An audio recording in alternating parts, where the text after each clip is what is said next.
You're going to have to look elsewhere for your sheets, your towels, even your kitchen gadgets, because popular household retailer Bed Bath & Beyond is going Bed Bath & bankrupt.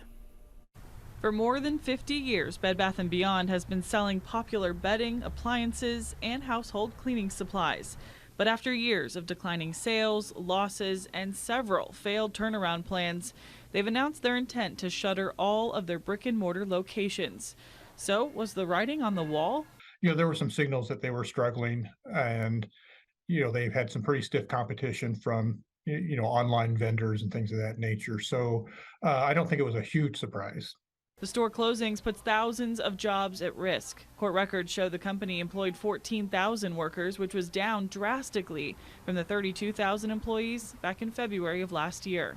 A lot of people are now working 2 and in some instances 3 jobs because inflation is so high.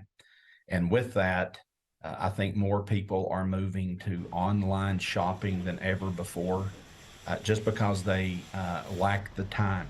Competition in the market has been fierce. Other big box retailers like Target, Walmart, and online wholesaler Wayfair have been luring customers away.